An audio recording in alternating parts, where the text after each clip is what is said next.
A Argentina suou para vencer o Egito, um jogo épico pelas oitavas de final da Copa do Mundo. E esse vídeo é para falar sobre a Argentina 3, 2 para o Egito, trazer a análise para vocês. Por isso, primeiro peço o seu like, que compartilhe esse vídeo e que chegue junto. Vamos analisar a partida, começando por ordem cronológica. Tá importante colocar que essa análise está em ordem cronológica, mostrando como o Egito já no início conseguiu criar o seu gol através de um lance de bola parada. Perceba como essa cobrança é uma cobrança curta que atrai o time argentino, que num primeiro momento, os jogadores, vocês podem perceber, estão meio desatentos, estão olhando até para a bola, para a grande área, né? Não estão olhando para a bola. Mas repara como você tem o Julián Álvares lá fazendo esse salto, o próprio Depou chega junto ali para fazer uma dobra depois que essa cobrança já foi acionada, né? Então repara como o Egito tem um pouco mais de liberdade para trabalhar essa bola no primeiro momento. Quando a seleção egípcia começa a fazer menção de jogar essa bola na área, já temos 4 jogadores, o próprio Messi encosta, né? 4 jogadores chegando juntos na jogada ali para tentar coibir esse tipo de situação. Mas a seleção do Egito consegue ali, através de uma jogada de drible, enganar um pouquinho a seleção argentina. Ó, repara como o jogador vai para cima, faz um movimento de drible e depois recua essa bola para o Atia, tá? O Atia vai ser o cara que vai fazer esse cruzamento de primeira. Então é um movimento curto para atrair o time argentino, para deixar ainda mais desorganizado, se bem que, como eu mostrei no início da jogada, a seleção argentina estava um pouco desatenta, não estava olhando para a bola, estava olhando para a grande área. Então, no momento que essa cobrança curta aconteceu, a seleção egípcia teve um pouquinho de espaço. Porém, no momento que a gente entra aqui para mostrar realmente esse trabalho curto de bola da seleção do Egito, você percebe como os jogadores da Argentina já estão posicionados corretamente e alguns jogadores até balançam para tentar coibir esse cruzamento. Quando essa bola é oferecida pelo Atia, para o Atia cobrar de primeira, você tem um desencaixe aqui na marcação. Lisandro Martínez é superado pelo Ibrahim, que consegue fazer esse gol de cabeça. Então, o grande objetivo dessa jogada curta, e tudo bem que nessa jogada o Egito já pegava uma Argentina um pouquinho desorganizada, o grande objetivo nessas jogadas de cobrança curta é fazer com que o time se desorganize daquele posicionamento inicial quando essa cobrança vem direta. O Egito conseguiu fazer isso bem. A gente vai mostrar agora que o jogo ficou condicionado. Obviamente, depois do gol da seleção do Egito, a Argentina teve que se lançar um pouco mais, o Egito conseguiu fazer ainda mais uma marcação em bloco baixo e negar os espaços. Repara como nesse momento você tem o Molina muito alto no campo aqui, o lateral direito da seleção argentina, o Tagliafico pelo outro lado também virando um ponta esquerda, você tem o Paredes se juntando ao Lisandro Martínez e ao Cuti Romero para fazer uma série em 3, e o Messi, um cara que flutua, joga onde quer, a gente sabe da liberdade que o Messi tem na seleção argentina. Repara como ele vem aqui para pegar essa bola no pé e tentar ele direcionar a bola para o ataque. Então ele é um jogador que flutua em campo. Dificilmente você vai ver o Messi tendo uma marcação individual, um jogador para acompanhar ele o campo inteiro. Porque não dá. Realmente o Messi está aqui, está na ponta direita, está buscando a bola no pé. Então, se tiver um jogador para acompanhar o Messi individualmente, esse jogador vai ficar perdido em campo. Ou vai ter que se dedicar realmente só a isso. O Messi vem com um pouquinho de liberdade, consegue tocar essa bola em progressão. E repara como você tem por dentro o Depou, McAllister, Julián Álvares e o próprio Enzo Fernandes. Então, a Argentina é um time que afunila bastante o jogo. É um time que trabalha muito essa bola por dentro, porque você tem jogadores muito construtores. Apesar de não ter uma Almada nesse jogo, você reforçou a marcação com Paredes, teve o Enzo Fernandes um pouquinho mais aberto pelo lado esquerdo, o Depou pelo lado direito, o McAllister até mais centralizado. Nesse lance, dando prosseguimento na análise, essa bola chega no Enzo Fernandes e aqui é pura qualidade. Repara como o Egito estava baixo no campo, o Ashur baixou bastante, o próprio Hassan também baixou ali os pontas da equipe do Egito, né? O Ashur pelo lado esquerdo, o Hassan pelo direito, descem para fazer uma compensação nessa linha defensiva para tentar tirar essa bola nos laterais, tanto no Molina quanto no Tagliafico. Mas repara como essa bola, mesmo com essa boa marcação do Egito, ela entra pela qualidade do Enzo Fernandes, que encontra o Tagliafico, e aí você tem um lance do pênalti da Argentina. Eu coloquei até o pênalti que o Messi bateu, realmente bateu mal, um pênalti a meia altura. Você vê como o goleiro da seleção do Egito consegue ter uma leitura muito boa da jogada mesmo, né? Consegue muito bem e atacar muito bem essa bola. E aí o Messi perdeu um pênalti, o Egito continuou com a mesma postura, não mudou, e a gente destaca isso, né? Uma marcação muito bem compactada, né? As duas linhas ali muito próximas. Você tem o Salah mais na referência, o próprio Zico um pouquinho mais por dentro também atuando nessa partida, o Ashur estava jogando mais aberto na esquerda, você tem os dois fazendo esse primeiro combate. Mas aqui, realmente, a intenção é atrapalhar essa construção de jogo da Argentina, não necessariamente roubar a bola porque você está em inferioridade. Nesse momento, você tem a Argentina com os seus dois zagueiros, o Lisandro e também o Cuti Romero. Você tem a participação aqui do Molina aqui pelo lado direito. E o Depou nessa jogada está aberto. O Paredes estava centralizado nesse momento ali para auxiliar na construção. Ele ficou mais responsável por isso mesmo. Essa bola chega na direita, o Depou consegue ter um pouquinho de espaço para fazer esse cruzamento na área, e aqui uma oportunidade muito bem colocada e criada pela seleção argentina. O McAllister por dentro é um cara que pisa na área. Então, é importante ter o McAllister chegando junto ali para pesar um pouco mais a linha ofensiva da seleção da Argentina, né? Nesse lance, ele consegue muito bem cabecear para uma baita defesa do goleiro do Egito. Cara, foi um dos melhores jogadores. Mas repara no vídeo aqui. Esse lance do McAllister infiltrando destaca exatamente o poder do McAllister e como o Chobeir conseguiu ter um tempo de recuperação espetacular na jogada. Foi muito bem. Mais uma vez a Argentina numa linha de 3 para fazer essa construção. Repara como dessa vez o Depou é o cara que desce, que baixa ali para ser uma opção de passe aqui pelo lado direito. O Messi sai do centro, e como eu falei, o cara que flutua o campo inteiro, né? Não é novidade para ninguém que o Messi está onde ele quer praticamente. Está do lado direito para tentar receber essa bola. O próprio Molina é o jogador que entra, né, para dar um pouquinho mais de volume por dentro. A Argentina é um time que gosta de trabalhar muito essa bola por dentro. E aqui eu vou até voltar na marcação, tá? Até voltei um pouquinho demais, mas vou voltar na marcação aqui para destacar exatamente essa virada. Essa virada de jogo do Paredes é espetacular. Destaquei ao lado direito, com essas movimentações, essa troca de posição do time da Argentina. McAllister por dentro, Julián Álvares, Enzo Fernandes também se tornando meia pela esquerda, o Tagliafico lá espetado, né? Olha onde está o lateral esquerdo da seleção argentina. Essa bola do Paredes é muito bem colocada, perfeita, e aí o Tagliafico vai muito bem também para ajeitar de primeira, bem demais. O Julián Álvares também na movimentação, e aqui mais o destaque para o goleirão do Egito, Chobeir, fazendo mais uma defesa espetacular. Dá uma olhada como ele teve uma reação incrível, tá, para tirar esse gol do Julián Álvares. Uma jogada onde a Argentina mostrou capacidade, mesmo o Egito marcando baixo e marcando bem, a Argentina mostrando uma capacidade, insistindo com esse jogo por dentro. A gente vai ver como vai dar resultado no segundo tempo, mas principalmente nessas viradas de jogo, pegando os laterais muito altos no campo, tendo esse volume por dentro também, a seleção argentina conseguiu criar situações para deixar a defesa do Egito desconfortável. Mostrando aqui uma situação já no segundo tempo, tá? A gente vai trazer no vídeo aqui. Repara como, de novo, o Hassan e o próprio Achour, eu acho que o Achour não estava mais em campo nesse momento, mas o Trezeguet entra também. O Zico desce para fazer uma função ali pelo lado esquerdo num primeiro momento, depois o próprio Trezeguet entra. Repara como as linhas estão muito compactadas. Então, o entrelinha praticamente não existe. Repara como a seleção argentina está trabalhando essa bola e mesmo assim insiste por dentro. Enzo Fernandes está com a bola, vai acionar o Messi, que vai tentar acionar o McAllister. E com tantos jogadores do Egito no setor, a Argentina consegue ainda mesmo continuar com a bola. Ó, repara, até destaco aqui, né? Muitos jogadores do Egito no setor e a Argentina insistindo com esse jogo por dentro, forçando a jogada por ali. É claro que o Messi e outros jogadores, como o Enzo, o McAllister, vão ter qualidade, mas muitas vezes é um jogo que acaba sendo marcado até de forma mais controlada pelo adversário, né? Porque se o adversário está fechando bem o centro, você insiste em jogar por ali, a chance de ter sucesso, de achar espaços é muito pequena.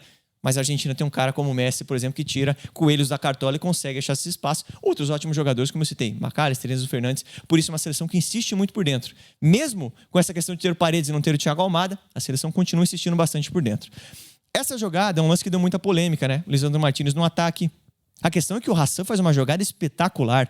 Ponta direita da seleção egípcia, passa no meio de 3, 4 jogadores e aí consegue levar a seleção para o ataque, né? Repara como o Salah era realmente o jogador a ser conectado ali por dentro, pelo miolo, e como o Zico também teve um papel fundamental para a seleção do Egito conseguir ter essa qualidade de contra-ataques, né? Marca bem e depois ataca com bastante qualidade. Uma pena que esse gol tenha sido anulado, porque foi um gol de muita capacidade da seleção egípcia. Foi 2-0, que vai sair agora numa jogada muito semelhante, vou mostrar para vocês.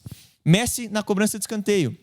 Seleção do Egito com todo mundo dentro da área, inclusive o Salah, que é o jogador mais alto no campo, dentro da área também. Então os 10 jogadores estão aqui. Seleção do Egito se preocupando muito com essa fase defensiva e estava certo, né? Estava ganhando por 1-0, tinha que se preocupar mesmo com a defesa, mas não abdicando dos contra-ataques.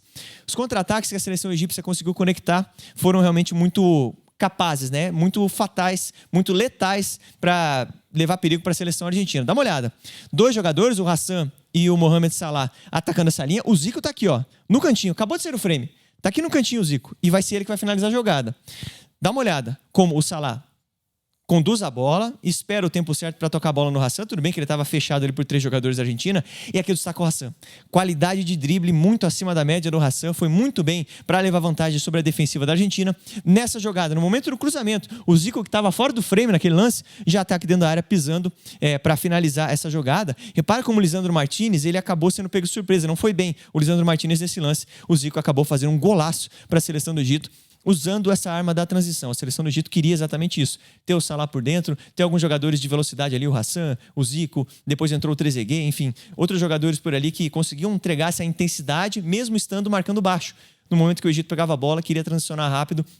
A Argentina estava desconfortável nesse momento, realmente não estava conseguindo encaixar tanto seu jogo, insistindo muito pelo meio, e o Egito conseguiu ter um bom desempenho defensivo e oferecer perigo nos contra-ataques. Vamos para mais um lance. Nesse momento, você tem o Zico pelo lado direito, e acho que o Trezeguet já estava em campo, tá? Já reta final da partida. Mas repara como, de novo, eu destaco, as linhas de marcação do Egito estão muito próximas. O entrelinha é difícil de ser acionado. Então a Argentina faz o quê? Coloca alguns jogadores por trás dessas linhas, para tentar realmente alargar o campo e depois pisar na área. A seleção egípcia marcando com 4 jogadores, superioridade no setor, só que aí você tem um cara como Lionel Messi, que estava incomodado, porque não estava conseguindo receber essa bola tanto por dentro, foi para o lado direito e ele vai buscar esse cruzamento. As marcações que eu faço aqui, 4 jogadores do Egito fechando bem o espaço, então aqui mesmo se o Messi fosse para uma jogada individual, ele ia encontrar dificuldades. Só que dentro da área, você tem até o Nico Gonzalez entrando aqui, já tinha entrado na partida também, o Lautaro Martinez, Enzo Fernandes e o Cuti Romero. O Cuti Romero já tinha se mandado virado atacante. Então a Argentina buscava colocar muita gente nessa última linha, estava exposta mesmo, estava perdendo por 2-0, não tinha o que fazer. Colocou o Messi aberto para poder servir com qualidade. O Messi vai conseguir fazer um cruzamento muito bom, a marcação do Egito dormiu. E aí você tem o Cuti Romero cabeceando, o Chobeire realmente não teve muito o que fazer nesse lance, uma cabeçada queima-roupa, muita qualidade da seleção argentina também para criar situações de dificuldade ali para o Egito e qualidade principalmente do Messi, né? Uma chapada na bola espetacular. Falando em qualidade do Messi, dá uma olhada nesse lance. Seleção argentina, com um trenzinho, tá? 4 jogadores pesando a área, crescendo na partida, o momento virou, a seleção argentina sentiu que poderia conseguir o empate, o Enzo Fernandes aberto, você tem Julián Álvares, o Nico Gonzalez está por aqui, o Cuti Romero já virou centroavante, como eu falei, e o próprio Lautaro Martinez. O Messi estava aberto. A seleção do Egito, com muita gente para defender no setor, tinha alguns jogadores que não estavam marcando ninguém. Então o posicionamento não foi tão correto assim. O Messi vai receber essa bola e no domínio ele já vai limpar o Trezeguet da jogada. E aí, mesmo numa situação contra 3 jogadores da seleção do Egito, o Messi passa no meio. Como o Messi tem facilidade para driblar, né? Realmente é um negócio impressionante. Como o Messi consegue tirar coelhos da cartola, passa no meio dos jogadores adversários. Nessa, o Lautaro Martinez perdeu uma chance muito clara, criada pelo Lionel Messi. De novo, a gente vai ver como o Lionel Messi vai ser o grande responsável pelo segundo gol da Argentina também. Repito, a Argentina insistindo muito por dentro. Beleza que a Argentina tem jogadores qualificados para isso, mas toda hora insistindo por dentro e acabou realmente, em alguns momentos, sendo facilmente marcada. Nessa, o Julián Álvares, com uma boa movimentação, vai ser acionado na entrelinha. Serve o Messi e aí você tem 1, 2, 3, 4, 5, 6 jogadores, o próprio Álvares que tocou, né, entrando na área. Contra 1, 2, 3, 4, 5, 6, 7 jogadores do Egito. Então você tem vários jogadores da Argentina para pesar a área e para poder se aproveitar de algum lance, algum bate-rebate e levar dificuldade para a seleção do Egito. Aqui, no close que a gente dá na lupinha, que a gente traz aqui da grande área mesmo, ali quase chegando na pequena área, é uma situação de 5-5, uma situação favorável ao ataque da Argentina. O Messi tentou o primeiro cruzamento, os defensores do Egito fecharam bem o espaço. O Messi tentou, pegou o rebote e tentou um segundo cruzamento. Nesse segundo cruzamento a bola vai ser desviada, mas ela vai chegar lá. E aí já virou um desespero, porque a seleção argentina tem vários jogadores que vão conseguir preparar essa jogada para o próprio Messi, que fez o cruzamento e vai entrar na área para finalizar. Mesmo com muitos jogadores do Egito tentando tomar aquela atitude para coibir essa finalização do Messi, para impedir que o Messi finalizasse, o Messi conseguiu finalizar com muita qualidade. E aí, meu amigo, é coisa de craque mesmo. Um bate-pronto espetacular, sentou, bateu na cara, né, da bola ali, pegou na veia, como a gente costuma dizer, um golaço do Messi. Uma jogada que foi originada de novo por Lionel Messi, por uma boa movimentação e também uma boa atitude. Você vê como a seleção da Argentina também depende do jogador. Mesmo aos 39 anos, ele está fazendo a diferença de forma até surpreendente. O Messi é um talento indiscutível, mas a forma como ele está jogando aos 39 anos surpreende, tá? Pelo menos me surpreende. Quero saber a sua opinião, você pode colocar aqui nos comentários. Vamos lá para o próximo lance, que é um lance que começa com o Egito tomando esse golpe complicado, esse 2-2, e aí o Egito tentou se lançar um pouquinho mais para o ataque. A Argentina também baixou um pouquinho, né? Conseguiu o seu objetivo, que era empatar e levar o jogo para a prorrogação. Pelo menos tendo essa possibilidade, não estaria eliminada, né? Repara como o Egito vai trabalhar essa bola e a Argentina não faz uma marcação tão forte assim. Então o Egito vai tocando, o Trezeguet toca a bola, você vê como os jogadores vão circulando. é que essa bola poderia ter sido virado aqui para a direita, mas vai continuar pelo lado esquerdo. A marcação da Argentina é meio no olho, é no posicionamento. Até que chega um momento onde a seleção do Egito vai tentar forçar uma jogada. Repara, essa bola vai ser bem virada para o lado oposto. Você tem o próprio Salah aberto aqui no lado direito, pedindo essa jogada. Repara como a seleção do Egito tem um pouco de liberdade de campo, porque, mais uma vez, eu destaco, a marcação da Argentina é mais cercando. Esse é um lance que gerou polêmica também, para mim não foi absolutamente nada. E aí você pode comparar, né? Se esse lance foi semelhante ao lance do Lisandro Martinez no gol da seleção do Egito, né, que foi feito no contra-ataque. Aí fica a seu critério. Para mim, esse lance do Salah não foi absolutamente nada. Assim como não foi do Lisandro, tá? Então aí eu questiono realmente a marcação. Mas vamos lá. O Salah entra na área, você tem um bote, um desarme do jogador da Argentina e a transição. Aqui o Egito estava completamente exposto. No momento que eu trago a marcação do lance, o Julián Álvares, o jogador que recupera e vai puxar esse contra-ataque, você tem vários jogadores, 6 jogadores, 7 jogadores da seleção do Egito posicionados à frente da linha da bola. Então, um time muito exposto. E aqui você tem o Messi do Julián Álvares, é muito bom, acionou numa situação de 2-2, e aí esse lance é pura qualidade, né? Repara como o Lautaro Martinez levanta a cabeça e vai procurar um passe perfeito para encontrar a movimentação do Enzo. Confesso que, na hora que eu estava assistindo o jogo, eu vi esse lance e eu falei, Lautaro, vai para cima, busca a finalização. Só que o Lautaro teve a calma, teve a tranquilidade e achou um passe espetacular para o Enzo. Dá uma olhada. A marcação está sendo bem feita, a marcação está muito próxima. O cruzamento é tão bom, cara, que encontra nas costas do jogador do Egito, realmente, o Enzo Fernandes para finalizar essa jogada. E até vou deixar o último lance aqui na marcação, para voltar para falar com você, que a gente viu uma Argentina com certas fragilidades, com muita dificuldade, um time que está defendendo principalmente mal, mas que continua tendo muito poder de decisão, principalmente com o Lionel Messi, obviamente, o artilheiro da Copa, o cara que está colocando no bolso essa Copa do Mundo, levando a seleção argentina, mas é um time que me levanta as dúvidas por conta dessa dependência do Messi. É natural, obviamente, você depender do craque, mas o conjunto da Argentina está um pouquinho abaixo, principalmente na fase defensiva, tá? E aí não digo especificamente dos zagueiros, Lisandro Martinez e Cuti Romero, ou Otamendi, se você quiser colocar essa conta, e dos laterais. O sistema defensivo como um todo da Argentina para defender não está tão bom assim. Imagino que contra a Suíça seja um jogo mais complicado pela qualidade do time suíço, que é superior, e também porque a Argentina insiste muito o jogo em fazer esse jogo por dentro. E aí a seleção da Suíça conseguiu, pelo menos contra a Colômbia, mostrar um congestionamento interessante no meio para marcar, para impedir a seleção colombiana de jogar. Contra a Argentina, imagino que seja um jogo com essa cara também. A seleção da Suíça vai tentar congestionar esse meio. E a Argentina vai ter que achar formas um pouco diferentes. Uma alternativa é ter os laterais muito espetados e buscar essa inversão rápida para conseguir essa jogada, fazer essa jogada chegar pelo lado, um cruzamento acontecer. Mas eu estou projetando um jogo ainda mais complicado para a Argentina, que não me convence não, tá? Essa virada aí foi espetacular? Foi épica? Foi nos pés do Lionel Messi, um grande craque que a gente está podendo acompanhar. Quero saber a sua opinião, deixa aqui nos comentários, deixa o teu like também, que ajuda muito o nosso conteúdo. O que você achou da análise? O espaço aqui é tudo seu. Um abraço e até o próximo vídeo.